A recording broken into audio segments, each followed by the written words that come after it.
അപ്പം യേശുവിനെ നമ്മൾ ദൈവത്തിൻ്റെ വചനത്തിൽ വിശ്വസിച്ച് അധരം കൊണ്ട് ഏറ്റുപറഞ്ഞ് ഹൃദയത്തിൽ വിശ്വസിച്ച് പ്രാപിക്കുകയാണ് ചെയ്യണത്, അല്ലേ? പ്രാപിക്കണത് ഈശ്വരനെ പ്രാപിച്ചാലുള്ള ഗുണം എന്താ അതുകൂടി അറിയണം. ഈ പ്രാർത്ഥനയ്ക്ക് സബ്സ്റ്റിറ്റ്യൂട്ടില്ല കേട്ടോ, ഓർത്തേക്കണം. പ്രാർത്ഥന മുടങ്ങിപ്പോയി, പ്രാർത്ഥന ചെല്ലിയില്ല എന്നൊന്നും പറയരുത്. കാര്യം ഈ പ്രെയർ ടൈമിലാണ്. ഈ പ്രാർത്ഥനയ്ക്ക് സബ്സ്റ്റിറ്റ്യൂട്ട് ഉണ്ടായിരുന്നെങ്കിൽ ഈശോ പൂങ്കാവനത്തിൽ പ്രാർത്ഥിക്കേണ്ട കാര്യമില്ലല്ലോ. പ്രാർത്ഥനയ്ക്ക് പകരം പ്രാർത്ഥന മാത്രമേ ഉള്ളൂ. എത്ര കൂടിയാലും കൂടാത്തൊരു സംഭവമാണ് പ്രാർത്ഥന. പ്രാർത്ഥന കൂടിപ്പോയെന്നൊന്നും പറയരുത്. ചില പിശാചുക്കൾ അങ്ങനെ പറയും, അവർക്ക് പ്രാർത്ഥന കൂടിപ്പോയിട്ടാണെന്ന് പറയും. പ്രാർത്ഥന ഒരിക്കലും കൂടത്തില്ല. 24 മണിക്കൂറും പ്രാർത്ഥിച്ച ആളാണ് ഈശോ. എന്തിനാ അങ്ങനെ പ്രാർത്ഥിക്കണത്? അതായത് പ്രാർത്ഥനയിലാണ്. ഇപ്പം തന്നെ ഇപ്പം 1 കൊരിന്ത്യർ 1:24 നമ്മൾ എന്താ വായിച്ചത്? ദൈവത്തിൻ്റെ ജ്ഞാനവും പറഞ്ഞേ, ദൈവത്തിൻ്റെ ശക്തിയുമായ യേശുക്രിസ്തു.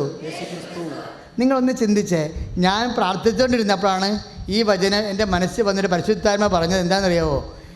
ദൈവത്തിൻ്റെ ജ്ഞാനമെന്ന് പറഞ്ഞാൽ ദൈവത്തിൻ്റെ അറിവാണ്, ദൈവത്തിൻ്റെ നോഹവ്, ജ്ഞാനസൂത്രമാണ്. എന്താണ്? വാട്ട് ടു ഡു, എന്താണ് ചെയ്യേണ്ടതെന്ന്, തിയറിയാണെന്ന്. ദൈവത്തിൻ്റെ സിദ്ധാന്തമാണ്. ദൈവത്തിൻ്റെ സിദ്ധാന്തവും ദൈവത്തിൻ്റെ പ്രയോഗവും ഒന്ന് തിരിച്ച് വായിക്കാൻ പറഞ്ഞു. ദൈവത്തിൻ്റെ സിദ്ധാന്തവും ദൈവത്തിൻ്റെ പ്രയോഗവും അതല്ലേ ദൈവത്തിൻ്റെ ജ്ഞാനവും ദൈവത്തിൻ്റെ ശക്തിയുമെന്ന്. എന്ന് വെച്ചാൽ നീ രക്ഷപ്പെടാനുള്ള തിയറി, പോംവഴി അതും ഈശോ തന്നെയാണ്. അതാണ് ദൈവത്തിന് ജ്ഞാനമെന്ന് പറയണത്. ഈ ദൈവത്തിന് ജ്ഞാനം നിൻ്റെ ആത്മാവിൽ നിറയുമ്പോൾ കർത്താവ് പുതിയ വഴികൾ കാണിച്ചു തരും. നിൻ്റെ കയ്യിൽ വഴിയുണ്ട്. എന്താ വഴി? പറമ്പ് വിറ്റ് മാറണമേ എന്നാൽ മാത്രമേ മകളെ കെട്ടിക്കാൻ പറ്റത്തുള്ളൂ എന്നാണ്. ഇപ്പോൾ ഒരു സാക്ഷ്യം നിങ്ങൾ കേട്ടില്ലേ? എന്താണ്? പോയി ബെൻഡ് വെച്ചില്ലേ അവർ, കിട്ടാനുള്ള കാശിന് ബെൻഡ് വെച്ചു. അപ്പോൾ അവർ പതറിപ്പോയി. ഉടമ്പടി ചെയ്തപ്പോൾ മനസ്സറിയാത്തൊരു 10 ലക്ഷം കൊടുത്തെന്ന്. അതെന്താണ്? പുതിയ വഴികൾ വരണതാണ്. ദൈവത്തിൻ്റെ ജ്ഞാനമാണത്. ദൈവത്തിൻ്റെ ജ്ഞാനവും പിന്നെ എന്താണ്? ദൈവത്തിൻ്റെ ശക്തിയുമായ യേശുക്രിസ്തു. ഒരു 2 ലക്ഷത്തിൻ്റെ ഒരു സാക്ഷ്യം കേട്ടില്ലേ? അവൻ ആ സ്റ്റുഡൻ്റാണ്. പക്ഷേ ആ 2 ലക്ഷം കൊടുത്തില്ലെന്നുണ്ടെങ്കിൽ അവന് പരീക്ഷ എഴുതാൻ പറ്റത്തില്ല, ഫിലിപ്പൈൻസിൽ തുടരാൻ പറ്റത്തില്ല, വിസ പ്രോബ്ലം ഉണ്ടാവും, ചിലപ്പോൾ അകത്തും പോകും. അപ്പം അവനെ അറിയാത്ത ഒരു കന്യാസ്ത്രീ കൊണ്ടുവന്ന് രഹസ്യമായിട്ട് 2 ലക്ഷം രൂപ കൊടുക്കുകയാണ്. ഓരോ വഴികൾ തെളിഞ്ഞവൻ്റെ കാര്യം മനസ്സിലാക്കണം. ഒരു വഴിയും നമ്മുടെ മുമ്പിൽ വേണമെന്ന് ഞാൻ പറയത്തില്ല. ഉടമ്പടിക്ക് നിങ്ങൾ അതാണ് നിങ്ങൾ സാക്ഷ്യം കേൾക്കണമെന്ന് പറയണത്. സാക്ഷ്യം കേട്ടാൽ മാത്രം പോരാ, സാക്ഷ്യത അകത്തുള്ള സിദ്ധാന്തം അറിയണം. അതെന്താണ്? അത് ഈ കേട്ട സാക്ഷ്യങ്ങളെല്ലാം എന്തിൻ്റെതാണ്? ദൈവത്തിൻ്റെ ജ്ഞാനവും എന്ന് പറഞ്ഞ് ദൈവത്തിൻ്റെ ശക്തിയുമായ യേശുക്രിസ്തു. അപ്പോൾ ഒന്ന് പ്രാർത്ഥിച്ച, കർത്താവായ ദൈവമേ, എൻ്റെ ജീവിതത്തിലെ ഞാൻ വഴിമുട്ടി നിൽക്കുകയാണ്. കർത്താവേ, ജ്ഞാനമായി എന്നിൽ ആവശ്യിക്കണമേ. 1 കൊരിന്ത്യൻസ് 1:24 ഓ ദിവ്യകാരുണ്യമേ, ഞാൻ കണ്ണീരോടെ പ്രാർത്ഥിക്കുന്നു, ജ്ഞാനമായി എന്നിൽ നിറയണമേ. സ്തുതിയുടെ ഹല്ലേലൂയ.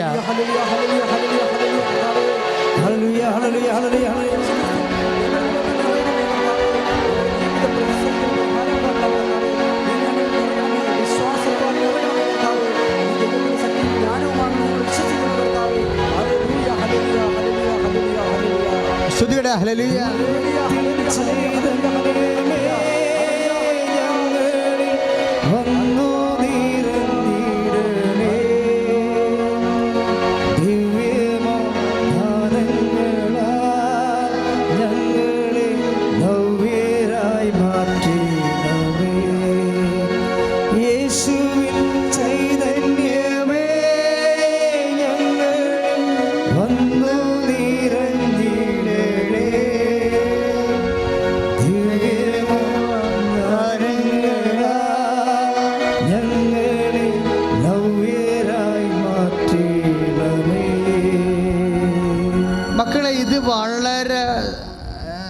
വളരെ ശ്രദ്ധയോടെ സന്തോഷത്തോടെ മക്കളെ പ്രാപിക്കാനാണ്. കാര്യം എന്താണ്? നമ്മൾ രക്ഷ പ്രാപിച്ചുകൊണ്ടിരിക്കുക. രക്ഷ നമ്മളിലേക്ക് വരുന്നത് എന്താണ്? ജ്ഞാനമായിട്ട് വരുമെന്നല്ലേ പറയണത്.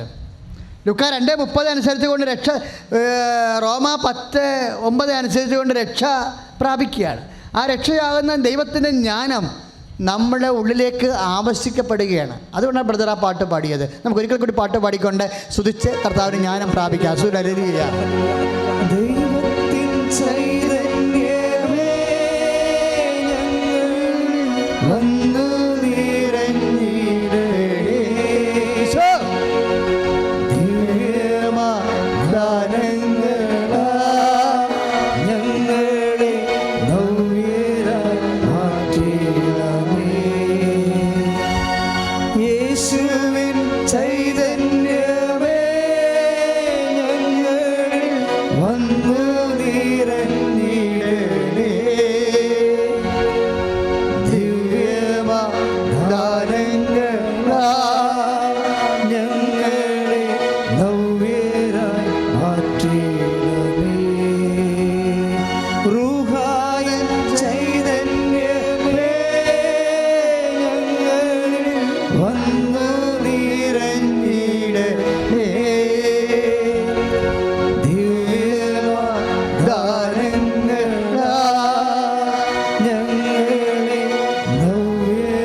തലവേദന അച്ഛനെ കാണിക്കുന്ന സ്ഥലത്ത്, ദാറ്റ് മീൻസ് നമ്മുടെ തലയുടെ റൈറ്റ് സൈഡിൽ വലതുവശത്ത് തലവേദന ഉള്ളവർ ആ സ്ഥലത്ത് മാത്രം കൈവെക്കാൻ പറഞ്ഞിരിക്കുകയാണ്.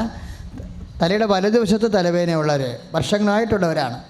ഈ ജില്ലയുടെ പുറത്ത് വടക്കൻ മേഖലകളിൽ നിന്നുള്ളവർ മാറാത്ത ചില തലവേദന അനുഭവിക്കുന്നവരെ മെസ്സേജിലുണ്ട്. അതുകൊണ്ട് തന്നെ മക്കൾ അടുത്തായാലും അകന്നായാലും തലവേദന ഈ പ്രദേശത്തുള്ളവർ വലത് ചെവിക്ക് മുകളിലുള്ളവർ അവിടെ കൈവച്ചുകൊണ്ട് അതിശക്തമായ സ്തുതിയുടെ ഹല്ലേലൂയ.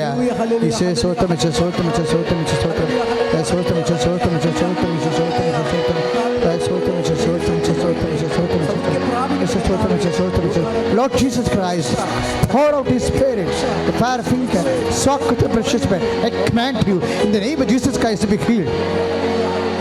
ദൈവത്തിൻ ചൈതന്യമേ വന്നു നിറഞ്ഞിടണേ,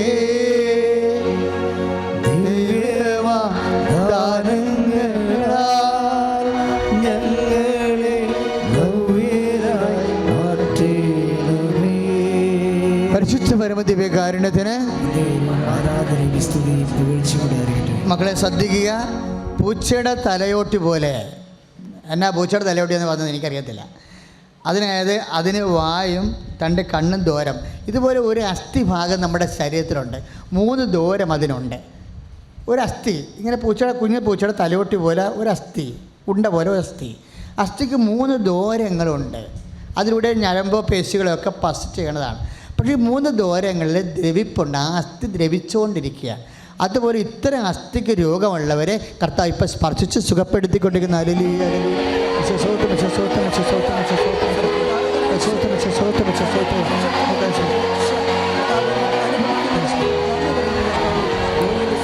ദൈവത്തിൻ ചൈതന്യമേ ഞങ്ങളിൽ വന്നു നിറഞ്ഞിടണേ, ദൈവദാനങ്ങളാൽ ഞങ്ങളെ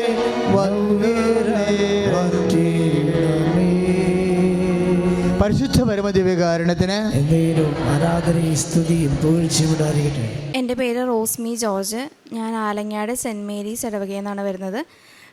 ഞാൻ ഉടമ്പടി എടുത്തത് 2023 ഏപ്രിൽ 25 ഉടമ്പടി എടുക്കാനുള്ള സാഹചര്യം എന്ന് പറഞ്ഞാൽ എനിക്ക് ഓസ്ട്രേലിയയിൽ വെച്ചൊരു എക്സാം ഉണ്ടായിരുന്നു. ഞാനൊരു നേഴ്സാണ്.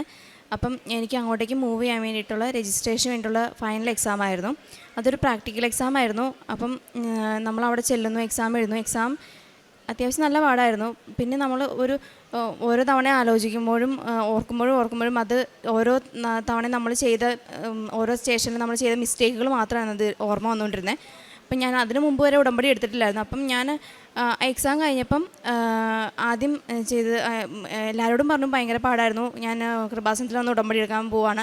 അതുവരെ കൃപാസനത്തെക്കുറിച്ച് കേട്ടിട്ടുണ്ടെങ്കിലും ഉടമ്പടി എടുക്കണമെന്നോ അങ്ങനെയൊന്നും തോന്നില്ല. പക്ഷേ മാതാവിനോട് എനിക്ക് നല്ല വിശ്വാസം, നല്ല പ്രാർത്ഥന. കാരണം എൻ്റെ ഇടവകയിൽ മാതാവിൻ്റെ പള്ളിയായിരുന്നു. അപ്പോൾ അതുകൊണ്ട് മാതാവിനോട് എനിക്ക് നല്ല വിശ്വാസം. പക്ഷേ കൃപാസനം, എന്തുകൊണ്ട് കൃപാസനത്തിൽ വരണം അങ്ങനെയൊന്നും എനിക്ക് തോന്നിയിട്ടേ ഇല്ല. ഞാൻ ഏപ്രിൽ 2023 ഏപ്രിൽ 22 എക്സാം കഴിഞ്ഞ് 24 നാട്ടിൽ വന്നു. 25 ഇവിടെ വന്ന് ഉടമ്പടി എടുത്തു. ഉടമ്പടി എടുത്തപ്പോഴും എനിക്ക് ഇതൊക്കെ ചെയ്യാൻ പറ്റുമോ, ഇതൊക്കെ ഫോളോ ചെയ്യാൻ പറ്റുമോ, ആൾക്കാരെന്ത് വിചാരിക്കും, അങ്ങനെയൊക്കെയുള്ളൊരു ഭയങ്കര നാണക്കേടൊക്കെ ആയിരുന്നു. ഉടമ്പടി എടുത്ത് തിരിച്ച് വീട്ടിൽ പോയി സാധാരണ പോലെ അങ്ങനെ പോവുക. പത്രമൊക്കെ എങ്ങനെയൊക്കെയോ കൊടുത്ത് തീർത്തു. രാവിലെ എഴുന്നേറ്റ് പള്ളിയിൽ പോകാൻ തുടങ്ങി. അത് കഴിഞ്ഞിട്ട് ഈ എക്സാമിനെ കുറിച്ചുള്ള ആദ്യം ഇനി എന്താകും എന്നുള്ളത് ഇങ്ങനെ കൂടിക്കൂടി വരിക. കാരണം നമ്മൾ നല്ലപോലെ ഇനി ആ എക്സാം എഴുതണം എന്നുണ്ടെങ്കിൽ 6 മാസം മുമ്പ് ബുക്ക് ചെയ്തിട്ടാണ് ഒരു ഡേറ്റ് കിട്ടിയത്. ഈ എക്സാമിന് തന്നെ ഇനിയൊരു ഏകദേശം ഒരു 4 ലക്ഷം രൂപ ചിലവാകുകയും ചെയ്യും എക്സാം ഇനി എഴുതേണ്ടി വന്നു കഴിഞ്ഞാൽ. അങ്ങനെ ആദ്യം കൂടി വരുമായിരുന്നു. ഒരാഴ്ച കഴിഞ്ഞപ്പോൾ ഞാൻ പിന്നെ ഇവിടെ വന്നു. ഇവിടെ ഇരുന്ന് കുറേ നേരം പ്രാർത്ഥിച്ചു, കുറച്ച് പത്രം വാങ്ങി തിരിച്ചു പോയി.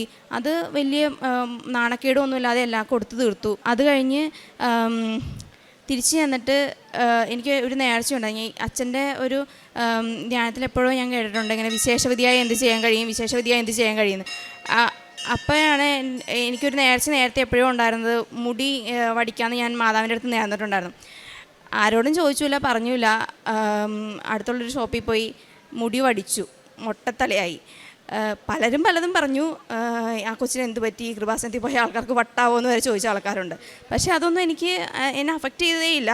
ഞാൻ എന്തോ അതൊരു നേർച്ച പോലെ ചെയ്തതാന്ന് പറഞ്ഞു. പലരും പറഞ്ഞു അതിനെന്തോ അസുഖമുണ്ട്, അതിനെന്ത് പറ്റിയെന്ന്. എന്നെ ബാക്കിലാണെന്ന് എല്ലാവരും പറയുന്നത്. നേരിട്ട് ചോദിക്കാൻ കാരണം എങ്ങാണ്, എന്താണ് പറ്റിയേ, പിന്നെ എന്തെങ്കിലും അസുഖമാണോ, അല്ലെങ്കിൽ ക്യാൻസർ ആണോ എന്നൊക്കെയാണ് എല്ലാവരും ചിന്തിക്കുന്നത്. അത് കഴിഞ്ഞു ഓൾമോസ്റ്റ് ഒരു 5 ആഴ്ച ആവാറായി. എക്സാമൊക്കെ കഴിഞ്ഞ് ഉടമ്പടി എടുത്തിട്ട് 5 ആഴ്ചയായി. നന്നായിട്ട് പ്രാർത്ഥിക്കാൻ തുടങ്ങി, എല്ലാ ദിവസവും പള്ളിയിൽ പോകാൻ തുടങ്ങി, കാരുണ്യപ്രവർത്തികൾ ചെയ്യാൻ തുടങ്ങി, രോഗികളെ കാണാൻ തുടങ്ങി. ഭക്ഷണമൊക്കെ വാങ്ങിച്ചു കൊടുക്കാനും എനിക്ക് ഭയങ്കര നാണക്കേടായിരുന്നു. ആൾക്കാരെന്ത് വിചാരിക്കും. ഒരു തവണ ഞാനൊരു ഹോസ്പിറ്റലിൽ ചെന്ന് ഫുഡ് കൊടുക്കാൻ തുടങ്ങിയപ്പോഴത്തേക്കും അവരെന്നോട് ഫൈറ്റ് ചെയ്യുക, നിങ്ങളെന്താ ഇങ്ങനെ ചെയ്യുന്നത്, ഞങ്ങൾ ആ പേഷ്യൻസ് അകത്തല്ലേ, പുറത്തേക്ക് പോകുന്നവർക്ക് എന്താ കൊടുക്കുന്നത്. അപ്പോഴാണ് ഞാൻ ദൈവമേ ഇത്രയും ആൾക്കാർ ഇത്രയും നീഡി ആയിട്ടുണ്ടായിരുന്നു എന്നൊക്കെ നമ്മൾ ഇങ്ങനെ റിയലൈസ് ചെയ്യാൻ തുടങ്ങുന്നത്. അത് കഴിഞ്ഞ് ഒരു 5 ആഴ്ച ഒരു 4.5 ആഴ്ചത്തേനും ഞാൻ പിന്നെ ഒരു മാസം കഴിഞ്ഞപ്പോഴത്തേക്കും ഞാൻ ഇവിടെ പിന്നെയും വന്നു. 10 കെട്ട് പത്രം വാങ്ങി തിരിച്ചു പോകുന്ന വഴിക്ക് ഒരു ബസ് സ്റ്റാൻഡിൽ, ബസ് സ്റ്റോപ്പിൽ, ബസ്സിൽ, ഹോസ്പിറ്റലിൽ അങ്ങനെ അറിയാവുന്നവർക്കും അറിയാത്തവർക്കും ഒക്കെ കൊണ്ടുകിടന്ന് പത്രം കൊടുത്തു. നന്നായിട്ട് പ്രാർത്ഥിച്ചു.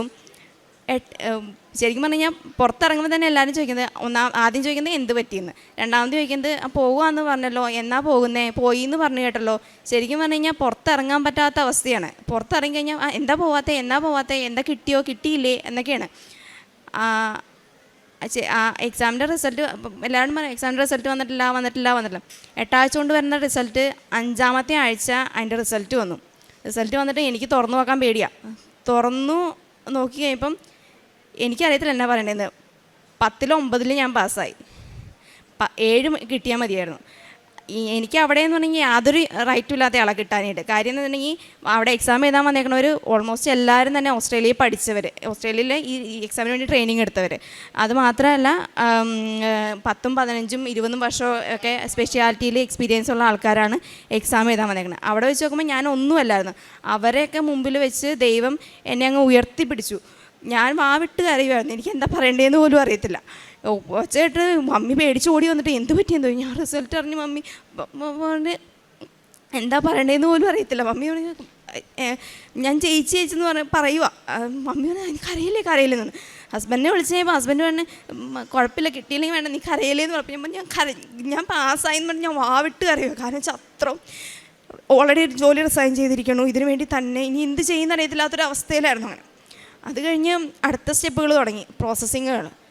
ഓരോ സ്റ്റെപ്പ് പോകുന്നതും തടസ്സങ്ങളുടെ പെരുമഴയാണ്. പക്ഷേ അവിടെയൊക്കെ തളർന്നിങ്ങനെ പോകാതെ മാതാവ് ഇങ്ങനെ കൂടെ നടക്കുന്ന പോലെയായിരുന്നു. ഓരോ തടസ്സങ്ങൾ നമ്മൾ പ്രോപ്പർ ചാനലിൽ കൂടെ എടുത്ത പേപ്പർ ഡോക്യുമെൻ്റ് വരെ അവർ ഇല്ല അതിൻ്റെ വെരിഫിക്കേഷൻ വന്നപ്പോൾ അവർ ഇല്ല ഞങ്ങൾക്ക് അറിയത്തില്ല അത് ആരാ ചെയ്തതെന്ന് അറിയത്തില്ല എന്ന് വരെ റിജക്ഷൻ പറഞ്ഞു. പക്ഷേ അത് കറക്റ്റായിട്ട് ശരിയാക്കി തരാനായിട്ട് നമുക്ക് വേണ്ടി തമ്പുരാനായിട്ട് ദൈവമായിട്ട് മാതാവായിട്ട് ഒരാൾ അവിടെ റെഡിയാക്കി നിർത്തിയിട്ടുണ്ടായിരുന്നു. അവർ പോയി സംസാരിച്ച് അത് ഇന്ന ചാനലിൽ കൂടെ ശരിക്കും പറഞ്ഞാൽ ആ ഡോക്യുമെൻ്റ് സൈൻ ചെയ്ത സമയത്ത് അവിടുത്തെ നഴ്സിംഗ് സൂപ്രണ്ടൻ്റ് ഇല്ലായിരുന്നു, വേറെ ആക്ടിങ് നഴ്സിംഗ് സൂപ്രണ്ടൻ്റാണ് അത് സൈൻ ചെയ്തത്. പക്ഷേ അത് അവർക്ക് അറിയത്തില്ലായിരുന്നു, അവർക്ക് ആ സിഗ്നേച്ചർ ഐഡൻറ്റിഫൈ ചെയ്യാൻ പറ്റിയില്ല എന്ന് പറഞ്ഞുകൊണ്ട്. എനിവേ അങ്ങനെയൊക്കെ എല്ലാം കഴിഞ്ഞു. ജോലി രജിസ്ട്രേഷൻ കംപ്ലീറ്റായി, ജോലിക്ക് വേണ്ടി ഇൻ്റർവ്യൂ അറ്റൻഡ് ചെയ്തു, ജോലി കിട്ടി, പോകാൻ വേണ്ടി ടിക്കറ്റ് എടുത്തു. ഞാൻ ഡിസംബർ 4-ാം തീയതി പോകണം, അവിടെ ജോയിൻ ചെയ്യണം. 3-ാം തീയതി അവിടെ എത്താൻ പാകത്തിന് 2-ാം തീയതി ഇവിടെ നിന്ന് പോകണം. അതിനൊരാഴ്ച മുമ്പ് ഹോസ്പിറ്റലിൽ നിന്ന് നമ്മളോട് പറയുക ഓൺ ബോർഡിംഗ് ആയിട്ട് നമുക്ക് കുറച്ച് ബ്ലഡ് ടെസ്റ്റുകളുണ്ട്, അതൊക്കെ ഒന്ന് ചെയ്യണം. അപ്പം നിങ്ങൾ അവിടെ നിന്ന് ചെയ്തിട്ട് വരുവാണെങ്കിൽ കുറച്ചും കൂടി എളുപ്പമുണ്ട്. ഇവിടെ വന്ന് ഡോക്ടറെ കണ്ട് എല്ലാം ചെയ്യാൻ നിൽക്കുമ്പോഴത്തേനും ഒത്തിരി താമസം എടുക്കും. അപ്പം നിങ്ങൾ അവിടെ നിന്ന് ചെയ്തിട്ട് വരാൻ പറഞ്ഞു. നമ്മളതെല്ലാം ഇവിടെ നിന്ന് ചെയ്ത് ഒരു TB ഗോൾഡ് ക്വാണ്ടിഫെറോൺ ടെസ്റ്റ് എന്ന് പറഞ്ഞൊരു ടെസ്റ്റ് ഉണ്ട്. അത് TBയുടെ സ്ക്രീനിങ് ടെസ്റ്റാണ്. ആ ടെസ്റ്റ് മാത്രം പോസിറ്റീവായിട്ട് വന്നു. ശരിക്കും പറഞ്ഞാൽ അത് എല്ലാ രാജ്യത്തും ചെയ്യുന്നതാണ്. ചില സ്ഥലത്ത് എക്സ്റേ ആണ്, ചില സ്ഥലത്ത് ബ്ലഡ് ടെസ്റ്റാണ് ചെയ്യുന്നത്. ഇങ്ങനെ ക്വാണ്ടിഫെറോൺ ടെസ്റ്റ് ചെയ്തു. അപ്പം അത് പോസിറ്റീവ് വന്നു. ഒരു കാരണവശാലും അവർ അക്സെപ്റ്റ് ചെയ്തില്ല. ഇനി എന്ത് ചെയ്യുന്ന അറിയത്തില്ല. ഞാനിങ്ങനെ പെട്ടെന്നൊന്ന് പതറി, ഇനി എന്തെന്ന് അറിയത്തില്ലാതെ. അപ്പം എൻ്റെ ജീവിതപങ്കാളി എന്നോട് പറഞ്ഞു, ടെൻഷനാവല്ലേ, ഓൾറെഡി എൻ്റെ കയ്യിൽ ഒരാഴ്ച മുമ്പ് ഡോക്ടറെ കണ്ട് എക്സ്റേ എടുത്തതുണ്ട്, ഡോക്ടറിൽ നിന്ന് ക്ലിയറൻസ് സർട്ടിഫിക്കറ്റ് ഉണ്ട് TB ഇല്ല എന്നുള്ളതിൻ്റെ. 1 വർഷം മുമ്പ് നമ്മൾ ഈ സെയിം ടെസ്റ്റ് ചെയ്തതാണ് വിസിറ്റിംഗ് വിസ എടുത്തപ്പം. അതിൻ്റെ നെഗറ്റീവിൻ്റെ റിപ്പോർട്ട് ആദ്യം അത് ട്രിവാൻഡ്രം മിംസിലാണ് ആദ്യം അവരോട് റിക്വസ്റ്റ് ചെയ്യാമെന്ന് പറഞ്ഞു. അങ്ങനെ ആദ്യം അവർ തരില്ലാന്ന് പറഞ്ഞു. അത് കഴിഞ്ഞ് പിന്നെ അവരത് ഇഷ്യൂ ചെയ്തു തന്നു. എന്നിട്ട് ഞാൻ ഈ ടെസ്റ്റ് റിപ്പീറ്റ് കൊടുത്തു. റിപ്പീറ്റ് ടെസ്റ്റ് കൊടുക്കാൻ പോകുന്നതിന് മുമ്പ് നമ്മൾ ഉടമ്പടി തൈലവും ഉടമ്പടി നേർച്ച വസ്തുക്കളെല്ലാം ഉപയോഗിച്ച് കാശുരൂപവും കൈ പിടിച്ച് മുറുക്കെ പിടിച്ച് വിശ്വാസ പ്രമാണം ചൊല്ലിയാണ് ടെസ്റ്റ് ചെയ്യാൻ പോകുന്നത്. ടെസ്റ്റിന് കൊടുത്തു. അവിടെ നിന്ന് തന്നെ ഞാൻ വിളിച്ച് പറഞ്ഞു ഞാൻ കൃപാസനത്തിൽ പോകാമെന്ന് പറഞ്ഞു.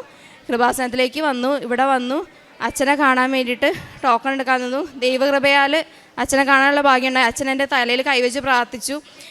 എല്ലാ രോഗാണുക്കളും മാറട്ടെ എന്ന് പ്രാർത്ഥിച്ചു. ശ്വാസകോശം ക്ലിയർ ആവട്ടെ എന്ന് പ്രാർത്ഥിച്ചു. ഞാനിവിടുന്ന് കുറേ നേരം ഇവിടെ നിന്ന് പ്രാർത്ഥിച്ച് അച്ഛൻ്റെ അനുഗ്രഹമൊക്കെ വാങ്ങി തിരിച്ചുപോയി. ഞാൻ ഫ്ലൈറ്റിൽ കയറാൻ നിൽക്കുന്നത് ഡിസംബർ 2-ാം തീയതി 2023 ഡിസംബർ 2-ാം തീയതി ഫ്ലൈറ്റിൽ കയറാൻ നിൽക്കുക. 1 മണിക്കൂർ വീട്ടിൽ നിന്ന് ഇറങ്ങാൻ 1 മണിക്കൂർ മുമ്പ് ആ ടെസ്റ്റിൻ്റെ റിപ്പോർട്ട് വന്ന് നെഗറ്റീവാണെന്ന് പറഞ്ഞുകൊണ്ട്. ഇൻ കേസ് അതിന് പോസിറ്റീവ് ആണെങ്കിൽ ഒരിക്കലും അത് പോക്കെ നടക്കത്തില്ലായിരുന്നു. പോയാൽ പോലും അവിടെ ചെന്ന് കഴിഞ്ഞിട്ട് അവർ അതിൻ്റെ റിപ്പോർട്ട് ചോദിച്ചു. കാരണം 3 മന്ത്സ് വാലിഡിറ്റി ഉള്ള 3 മന്ത്സിനുള്ള ഉള്ളിലുള്ള റിപ്പോർട്ട് വേണമെന്ന് അവർ പറഞ്ഞു. അങ്ങനെ അത് പാസ്സായി. അത് ദൈവകൃപയാൽ മാതാവിൻ്റെ പ്രത്യേക അനുഗ്രഹം കൊണ്ടാണ്. അല്ലെങ്കിൽ ആ ലാസ്റ്റ് മൊമെൻറ്റ് വരെ ഞാനിങ്ങനെ പറഞ്ഞുകൊണ്ടിരുന്നത് അവിടെ ചെന്നാലും ചിലപ്പോൾ തിരിച്ചു പോരേണ്ടി വരും എന്നുള്ളൊരവസ്ഥയാണെന്ന് എല്ലാവരോടും പറഞ്ഞുകൊണ്ടിരുന്നത്. അത് കഴിഞ്ഞ് അവിടെ ചെന്ന് ആദ്യമൊക്കെ ഭയങ്കര സ്ട്രഗിളായിരുന്നു. ഇവർ പറയുന്ന ലാംഗ്വേജ് ഒന്നും മനസ്സിലാവുന്നില്ല, ജോലി ഭയങ്കര കട്ടിയാണ്. പക്ഷേ നമ്മൾ ചെന്ന് പെട്ട സ്ഥലം എന്ന് പറയുന്നത് ദൈവകൃപയാൽ എല്ലാവരും ഭയങ്കര സപ്പോർട്ടീവായിരുന്നു. നമ്മൾ കൂടെ കൊണ്ടു നടക്കുമായിരുന്നു. ശരിക്കും മാതാവ് നമുക്ക് വേണ്ടിയിട്ട് എനിക്ക് വേണ്ടിയിട്ട് തന്നെ ഒരാളെ അവിടെ ആക്കി വെച്ചേക്കുമായിരുന്നു. ഈവൻ ഞാൻ ചെന്നിട്ട് ആകെ മാസങ്ങളേ ആയിട്ടുണ്ടായിരുന്നുള്ളൂ. എന്നിട്ട് പോലും എൻ്റെ സെക്കൻഡ് ഇൻചാർജ് നിനക്ക് ഈ ഡ്യൂട്ടി മതിയോ, നിനക്ക് ഈ ഡ്യൂട്ടി ഓക്കെ ആണോ? കാരണം ഞാൻ ആകെ ഒറ്റ കാര്യം അവിടെ റിക്വസ്റ്റ് ചെയ്തുള്ളൂ, എനിക്ക് രാവിലെ പള്ളിയിൽ പോകണം, അതുകൊണ്ട് എനിക്ക് മോർണിംഗ് ഡ്യൂട്ടിക്ക് വരാൻ പറ്റത്തില്ല, എനിക്ക് ആഫ്റ്റർനൂൺ ഡ്യൂട്ടി തരാമോ? അത് മാത്രമേ ഞാൻ ചോദിച്ചിട്ടുണ്ടായിരുന്നുള്ളൂ. ബാക്കി ഏത് ഡ്യൂട്ടിയും ചെയ്യാൻ ഞാൻ റെഡിയായിരുന്നു. അവരെ ഡ്യൂട്ടി ഇടുമ്പോൾ എന്നോട് മെസ്സേജ് അയക്കും, നീ ഇത് നോക്കിക്കേ, ഈ ഡ്യൂട്ടി നിനക്ക് ഓക്കെയാണ്, ഈ ദിവസങ്ങളിൽ നിനക്ക് ഡ്യൂട്ടിക്ക് വരാൻ പറ്റുമോ, നിനക്ക് പള്ളിയിൽ പോകാതിരിക്കാതിരിക്കാൻ നീ ഒരിക്കലും പള്ളിയിൽ മുടങ്ങരുതെന്നാണ് എൻ്റെ ആഗ്രഹം എന്ന് പറഞ്ഞിട്ട് അവിടുത്തെ ഒരു ഇൻചാർജ് അങ്ങനെ ചെയ്യുമായിരുന്നു. അത്രയും ഇങ്ങനെ എൻ്റെ കൂടെ നടക്കുന്ന പോലെ എനിക്ക് തോന്നുന്നത്. എനിക്ക് വേണ്ടി തന്നെ എല്ലാം റെഡിയാക്കി തരുന്ന പോലെ മാതാവ് എനിക്ക് വേണ്ടി തന്നെ എല്ലാം റെഡിയാക്കി തരുമായിരുന്നു. അടുത്തൊരു കടമ ഉണ്ടായിരുന്നത് ഡ്രൈവിംഗ് ടെസ്റ്റാണ്. അവിടെ ഡ്രൈവിംഗ് ഇല്ലാതെ വലിയ പാടാണ്. ഓസ്ട്രേലിയൻ ലൈസൻസ് മാതാവിൻ്റെ പ്രത്യേക കൃപയാൽ ഫസ്റ്റ് അറ്റംപ്റ്റ് പാസ്സായി. അത് കഴിഞ്ഞ് കുറച്ച് നാൾ കഴിയുമ്പോൾ ഒരു വണ്ടി എടുത്ത് കഴിഞ്ഞിട്ടായാലും ഒരു പുതിയ വണ്ടിയാണ്, നമുക്ക് സഹായിക്കാനില്ല, ഹസ്ബൻഡും കുഞ്ഞുങ്ങളും ഒന്നും ആരുമില്ല കൂടെ, വേറെ ബന്ധുക്കളും ആരുമില്ല നമ്മളെ സഹായിക്കാനായിട്ട്. അവിടെ വർക്ക് ചെയ്യുന്നൊരു കൊച്ചിൻ്റെ ഹസ്ബൻഡും ആ കൊച്ചും കൂടെ ഇങ്ങോട്ടേക്ക് വന്ന് പറഞ്ഞു, ചേച്ചി ഞാൻ വരാം, 2 ദിവസം ഞാൻ ചേച്ചിനെ കൊണ്ട് ഓടിപ്പിക്കാം എന്ന് പറഞ്ഞിട്ട് അവർ തന്നെ എന്നെ കൊണ്ട് നടന്ന് ഹോസ്പിറ്റലും, അത്യാവശ്യം വീട്ടിൽ നിന്ന് ഹോസ്പിറ്റലിൽ ഒരു 5 മിനിറ്റേ ഉള്ളാകെ, ആ 5 മിനിറ്റ് ഡ്രൈവ് ചെയ്യിപ്പിക്കാം എന്ന് പറഞ്ഞിട്ട് അവർ കൊണ്ടുവന്ന് ആ ലോക്കൽ റോഡിൽ കൂടെയൊക്കെ ഓടിപ്പിച്ച്. ശരിക്കും ഞാൻ മനസ്സിൽ ആഗ്രഹിക്കുമ്പോൾ മാതാവ് എനിക്ക് വേണ്ടി ഒരാളെ കൊണ്ടുവന്ന് തന്നെ പോലെ തന്നെയായിരുന്നു. അത് കഴിഞ്ഞ് പിന്നെ അതൊക്കെ ഇങ്ങനെ സ്മൂത്തായിട്ട് പോകുന്നു, ജോലിയൊക്കെ ഒരുമാതിരി സെറ്റിലാവുന്നു, നമ്മൾ പ്രാർത്ഥനയും കാര്യങ്ങളൊക്കെ ആയിട്ട് പോകുന്നു. അടുത്ത കടമ്പാന്ന് പറഞ്ഞാൽ PR ആയിരുന്നു. ഹോസ്പിറ്റലിൽ നിന്ന് നോമിനേഷൻ തരുവാണെങ്കിൽ നമുക്ക് പെട്ടെന്ന് PR കിട്ടും, അല്ലെങ്കിൽ PR കിട്ടാൻ നല്ല താമസം നമ്മൾ സെൽഫായിട്ട് അപ്ലൈ ചെയ്യുവാണെങ്കിൽ.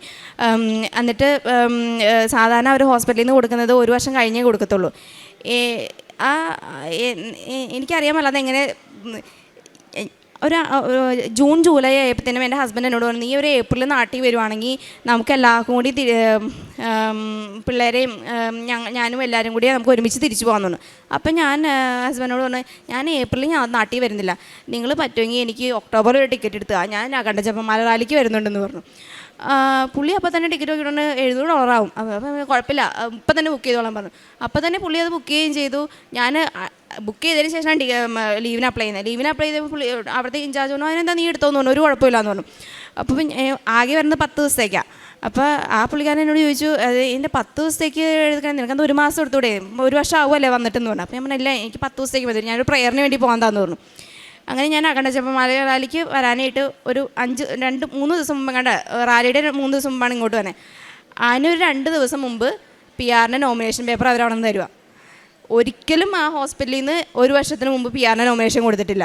ആദ്യമായിട്ടുണ്ടായിരിക്കണം സംഭവം. ഡിസംബറിലാകുമ്പോൾ എനിക്ക് ഇതാവത്തുള്ളൂ, 1 വർഷം ആവത്തുള്ളായിരുന്നു. അപ്പം ഒരു നോമിനേഷൻ പേപ്പർ വന്നു. നോമിനേഷൻ പേപ്പർ വന്നാൽ അടുത്തത് മെഡിക്കൽ ചെയ്യാനുള്ളതാണ്. മെഡിക്കൽ ചെയ്യുമ്പോൾ നമുക്ക് പിന്നെ അധികം കാര്യം എന്നുണ്ടെങ്കിൽ ഒരു തവണ ഒരു പോസിറ്റീവ് റിപ്പോർട്ട് വന്നതാണ്. ഇനി അത് ഈ പോസിറ്റീവ് PR-ൻ്റെ കാര്യത്തിൽ വന്നു കഴിഞ്ഞാൽ കംപ്ലീറ്റ് റിജക്ഷനാണ്. എനിവേ നമ്മൾ ഇവിടെ വന്നു. ഞാൻ അതും മാതാവിൻ്റെ ഒരു കൃപയാന്ന് നോക്കണം. എൻ്റെ കുഞ്ഞുങ്ങൾ ഇവിടെ നാട്ടില്ല, ഹസ്ബൻഡ് കുവൈറ്റില്ല. ഹസ്ബൻഡ് കുവൈറ്റിൽ നിന്ന് വന്നു, കുഞ്ഞുങ്ങൾ ഇവിടെ ഉണ്ട്. കുഞ്ഞുങ്ങൾക്ക് മെഡിക്കൽ ചെയ്യണമെങ്കിൽ ഞാൻ കൂടെ ഉണ്ടെങ്കിൽ മാത്രമേ ചെയ്യാൻ പറ്റത്തുള്ളൂ. ഞാനിവിടെ വന്ന് അഖണ്ഡജപമാല റാലി ശനിയാഴ്ച കഴിഞ്ഞു. ഞായറാഴ്ച രാത്രി ഞങ്ങൾ ട്രിവാൻഡ്രം കിംസിലേക്ക് പോവാം മെഡിക്കൽ ചെയ്യാനായിട്ട്. അതിനു മുമ്പ് നേരത്തെ കിട്ടിയിരുന്നെങ്കിലും നമുക്ക് ചെയ്യാൻ പറ്റത്തില്ല. അത് ഞാൻ രണ്ടാമത് പിന്നെയും വരേണ്ടി വന്നാനേ, അല്ലെങ്കിൽ അതിന് ശേഷമാണെങ്കിലും പിന്നെയും വരേണ്ടി വന്നാനേ. കാരണം കുഞ്ഞുങ്ങൾക്ക് മെഡിക്കൽ ചെയ്യാനായിട്ട് മെയിൻ ആപ്ലിക്കൻ്റ് കൂടെ വേണം. അങ്ങനെ മെഡിക്കൽ ചെയ്തു. ഞാൻ തിരിച്ചു പോയി 2 ആഴ്ച കഴിഞ്ഞപ്പം എൻ്റെ PR ഗ്രാൻഡായി. അത് ശരിക്കും പറഞ്ഞാൽ ഒരു വലിയൊരു മിറാക്കിൾ തന്നെയാണ്. മാതാവിൻ്റെ പ്രത്യേക അനുഗ്രഹം കൊണ്ട് തന്നെ അത് സംഭവിച്ചു. ഒരു കാരണവശാലും അല്ലാതെ അങ്ങനെ കിട്ടത്തില്ല. എൻ്റെ കൂടെ അപ്ലൈ ചെയ്ത ആൾക്ക് വരെ പിന്നെയും ഡോക്യുമെൻറ്റ്സ് ചോദിച്ചു, അത് ചോദിച്ചു, ഇത് ചോദിച്ച് 1.5 മാസം കഴിഞ്ഞിട്ട് അവർക്ക് PR കിട്ടി. അങ്ങനെ അതും ശരിയായി. പിന്നെ ഞാൻ താമസിച്ചുകൊണ്ടിരുന്നത് ഒരു ഷെയർഡ് അക്കോമഡേഷനിലായിരുന്നു. ഞാൻ തന്നെ ഉണ്ടായിരുന്നുള്ളതായിരുന്നു. അപ്പോൾ ഇവർ ഫാമിലി വരുന്നതിനപ്പുറം ഒരു വീട് വാടകയ്ക്ക് എടുക്കണം, അല്ലെങ്കിൽ വാങ്ങിക്കാമെന്ന് പറഞ്ഞാൽ ഭയങ്കര എക്സ്പെൻസീവാണ്. അങ്ങനെ നോക്കി നടക്കുമായിരുന്നു. അപ്പം നമ്മൾ നോക്കി വന്നപ്പോഴത്തേനും നമ്മൾ ഉദ്ദേശിക്കുന്ന ഒരു വീടിന് നമ്മൾ 1 മാസം വാടക കൊടുക്കുന്നതിനേക്കാളും നല്ലത് നമ്മൾ ഹോം ലോൺ അടയ്ക്കേണ്ടതാണ്. കാരണം ആ ഒരു എമൗണ്ട് ആവും നമ്മൾ ഒരു മിനിമം സ്റ്റാൻഡേർഡ് ഒരു വീട് നോക്കുമ്പോൾ. അങ്ങനെ നോക്കി നടന്ന് ഒരു 3 മാസത്തിനുള്ളിൽ മാതാവിൻ്റെ കൃപ കൊണ്ട് ഓസ്ട്രേലിയയിൽ ഞങ്ങൾ സ്വന്തമായിട്ടൊരു വീട് വാങ്ങിക്കാനൊത്തു. അത് വീടെന്ന് പറഞ്ഞാൽ ഞാൻ ഏറ്റവും പ്രത്യേകത അതിൻ്റെ നമ്പർ 7 ആ വീടിൻ്റെ നമ്പർ. അത് മാതാവിൻ്റെ ആ വീടിൻ്റെ നമ്പർ കണ്ടപ്പോൾ പോലെ എൻ്റെ ഉള്ളിലുള്ളത് മാതാവിൻ്റെ പ്രത്യക്ഷീകരണത്തിൻ്റെ ദിവസമാണ്. മാതാവ് ഇത് എനിക്കുള്ളതാണെങ്കിൽ എനിക്ക് തന്നെ കാണാൻ പോയപ്പോൾ തന്നെ ഞാൻ ആ വീടിൻ്റെ സൈഡിൽ വിശ്വാസ പ്രമാണം ചൊല്ലി ഉപ്പിട്ടിട്ടാണ് പോയത്. ആദ്യം വിലയൊക്കെ ഒത്തിരി പ്രശ്നം ഉണ്ടായിരുന്നു. അവർ പറയുന്ന വിലയ്ക്ക് നമുക്ക് വാങ്ങിക്കാനൊന്നും ഒക്കത്തില്ലായിരുന്നു. ഒറ്റ ആളുടെ ഇൻകമുള്ള നമുക്ക് ഇത്രയ്ക്ക് ലോൺ കിട്ടത്തുള്ളൂ. പക്ഷേ ആ അവസാന നിമിഷമായപ്പോഴത്തേനും നമ്മൾ പറഞ്ഞ വിലയ്ക്ക് അവരൊക്കെയും ചെയ്തു. എല്ലാം റെഡിയായി. മാതാവിൻ്റെ കൃപ കൊണ്ട് ഞങ്ങൾ എൻ്റെ കുടുംബം വരുന്നതിനിപ്പം തന്നെ ഞങ്ങൾക്ക് സ്വന്തമായിട്ടൊരു വീടായി. ഇപ്പം എൻ്റെ കുടുംബം ഓസ്ട്രേലിയയിലുണ്ട്. ഞാനിപ്പോൾ ഒരു 5 ദിവസത്തേക്ക് വേണ്ടിയിട്ട് ജപമാല റാലി പങ്കെടുക്കാൻ വേണ്ടി ഞാനും എൻ്റെ ഒരു സുഹൃത്തും കൂടി വന്നേക്കുക. ഞങ്ങൾ വ്യാഴാഴ്ച വന്ന് ഈ ചൊവ്വാഴ്ച നാളെ തിരിച്ചു പോകും. മാതാവ് ഒരുപാട് അനുഗ്രഹങ്ങൾ പറഞ്ഞാൽ തീരാതെ അതുപോലെ അനുഗ്രഹങ്ങളുണ്ട്. ഞാൻ ആഗ്രഹിക്കുന്നതിനേക്കാൾ കൂടുതൽ ചെയ്യാൻ 45:2 പറയണ പോലെ, ഞാൻ നിനക്ക് മുമ്പേ പോയി മലകൾ നിരപ്പാക്കുകയും പിച്ചളവാതികൾ താഴ്ക്കുകയും ഇരുമ്പോടാമ്പലുകൾ ഒടിക്കുകയും ചെയ്യും. എന്ന് പറഞ്ഞ പോലെ തന്നെ എല്ലാവരും മുൻപേ കണ്ട് ഇത് ഇന്ന് നിനക്ക് വരാനുണ്ട്, ഇതിന് നിനക്ക് വേണം എന്നുള്ള രീതിയിൽ എല്ലാം മുൻപേ റെഡിയായി എന്താ പറയുക, എനിക്ക് പറയാൻ വാക്കില്ല, അതുപോലെ നന്ദിയാണ്. മാതാവിനും തിരുക്കുമാരനും 1000 നന്ദി. കാരുണ്യപ്രവർത്തികളായിട്ട് ഇവിടെ ഉണ്ടായിരുന്നപ്പോൾ ഞാൻ പത്രം വാങ്ങി കൊടുക്കുമായിരുന്നു. ഇവിടെ പോകുമ്പോഴും ഇംഗ്ലീഷ് പത്രം വാങ്ങിയാണ് കൊടുത്തുകൊണ്ടിരുന്നത്. ആദ്യമൊക്കെ ആൾക്കാർക്ക് ഇങ്ങനെ ഇതെന്താണെന്ന് ചോദിക്കുമായിരുന്നു അന്നേരം അവിടെയുള്ളവർ. അപ്പം നമ്മളിങ്ങനെ പറഞ്ഞു കൊടുക്കും, ഇങ്ങനെ മരിയൻ കമണൻ്റാണ് കാര്യങ്ങളൊക്കെ പറഞ്ഞു കൊടുത്ത് അവർ അങ്ങനെ പലരും വന്ന് ചോദിച്ചിട്ടുണ്ട്, ഇറ്റ്സ് ഇൻട്രസ്റ്റിംഗ് ആണല്ലോ, ഇത് എവിടെയാണ് എങ്ങനെയാണെന്നൊക്കെ വന്ന് ചോദിച്ചിട്ടുണ്ട്. പിന്നെ ഇവിടെ ഉണ്ടായിരുന്നപ്പം ഇങ്ങനെ രോഗികളെ കാണാൻ പോവുകയും ഓർഫനേജിൽ പോയി സഹായിക്കുകയും ഒക്കെ ചെയ്യുമായിരുന്നു. പൊതിച്ചോറ് കൊടുക്കുമായിരുന്നു. ഇപ്പം നമുക്ക് അതിനുള്ള സൗകര്യങ്ങളൊക്കെ കുറവാണ്. പക്ഷേ ഇതുപോലെ സാമ്പത്തികമായിട്ട് നമ്മളെക്കൊണ്ട് സാധിക്കുന്ന രീതിയിൽ കിഡ്നി പേഷ്യൻസിനും ഡയാലിസിസിനും ഒക്കെ ക്യാൻസർ ട്രീറ്റ്മെൻറ്റിനും ഒക്കെ നമ്മൾ സഹായം ചെയ്തു കൊടുക്കും. അതുപോലെ കുഞ്ഞുങ്ങൾക്ക് പഠിക്കാനുള്ള സഹായങ്ങൾ അങ്ങനെയൊക്കെ ചെയ്തു കൊടുക്കും. പിന്നെ അതിനേക്കാൾ കൂടുതൽ എല്ലാ ദിവസവും പ്രാർത്ഥനയിലും മാതാവിൻ്റെ പ്രത്യേകതയുണ്ട്. ഒറ്റ ദിവസം പോലും കുർബാന മുടക്കാനായിട്ടുള്ള ഒരു ഇത് ഉണ്ടായിട്ടില്ല. എല്ലാ ദിവസവും കുർബാനയ്ക്ക് പോകാൻ പറ്റും. എവിടെയെങ്കിലും ഒരു പള്ളിയിൽ എങ്ങനെയെങ്കിലും ഓടി എത്തും കുർബാന മുടക്കാതെ. കുമ്പസാര മാസത്തിലൊരിക്കൽ കുമ്പസാരിക്കാനും അതുപോലെ തന്നെ സുവിശേഷം വായിക്കാനും ഒക്കെ ഉള്ളൊരു പ്രത്യേക അനുഗ്രഹം ഉണ്ടായി. എല്ലാ ചൊവ്വാഴ്ചകളിലും അച്ഛൻ്റെ ധ്യാനം കൂടെയും സാധിക്കുന്ന സമയത്തൊക്കെ ചൊവ്വാഴ്ചകളിൽ തന്നെ കൂടും, അല്ലെങ്കിൽ ആ ആഴ്ചയിൽ തന്നെ എങ്ങനെയെങ്കിലും ആ ധ്യാനം കൂടും. കാരണം ഡ്യൂട്ടിയുടെ സമയം വെച്ചാൽ അന്ന് ചിലപ്പോൾ കൂടാൻ പറ്റിയില്ലെങ്കിലും വേറെ ആ ആഴ്ചയിൽ തന്നെ ആ ധ്യാനം കൂടുകയും അത് പ്രത്യേകമായി പ്രാർത്ഥിക്കുകയും അത് ഷെയർ ചെയ്യുകയും അതുപോലെ ഒത്തിരി പേര് എന്നെ വിശ്വാസത്തിൽ വളർത്താനായിട്ടും സാധിക്കുന്നുണ്ട്. നമ്മളിങ്ങനെ കണ്ടോ ആ കൊച്ചിനെ കണ്ടോ, നമ്മളോട് മറ്റുള്ളവരിങ്ങനെ പറയുന്നത് ഞാൻ തന്നെ കേട്ടിട്ടുണ്ട്. നമ്മളൊന്നും പ്രത്യേകമായിട്ട് ചെയ്തിട്ടില്ല, നമ്മൾ അറിയില്ല എന്താ അവർക്ക് ഫീൽ ചെയ്യുന്നുള്ള കാര്യം. പക്ഷേ പ്രാർത്ഥനയിൽ ഒരുപാട് വളരാനായിട്ടും ആത്മീയമായിട്ട് വളരാനായിട്ടും ഒത്തിരി വ്യത്യാസം വന്നു. ഈശോയ്ക്കും പരിശുദ്ധ അമ്മയ്ക്കും തിരുക്കുമാരനും 1000 നന്ദി.